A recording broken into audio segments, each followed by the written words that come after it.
There are literally hundreds of things that could go wrong with real estate. 200 or 300 at the last time I counted it, and they basically break down into about 10 categories, ranging from things like environmental contamination, natural disasters, construction defects. When you think about it, there's probably innumerable things that can actually go wrong.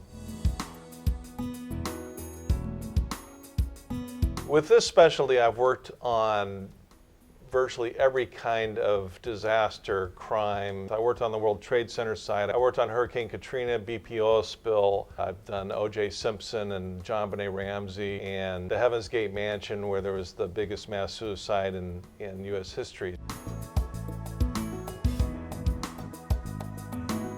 It doesn't really matter if a case is high profile or low profile or unheard of. The methodologies are essentially the same. They're all grounded in fundamental issues. The basics of going and finding comparable situations, comparable studies, applies to all of them.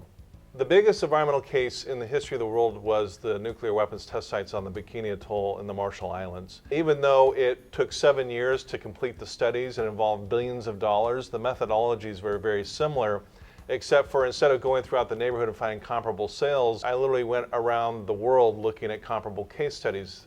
For example, I went to Chernobyl, I went to Hanford, Washington. I went to the Trinity site in New Mexico where the first atom bomb went off. I went to Hiroshima, Japan.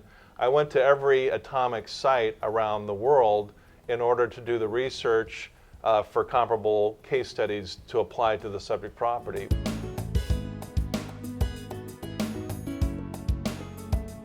I think what would surprise most people about my specialty is that I spend a lot of time looking at the people behind the statistics. With disasters, there's a lot of emotion, and just like you have the pragmatic issues of valuing the real estate, you also have to look at the behaviors of the people that own it and the people in the community and the attitudes. I had one case where there was a sinkhole and it made everyone upset, and everyone was filing major lawsuits. And I worked on another case in Florida where every year they have a Sinkhole de Mayo celebration for it. So you have to really understand the people behind this situation.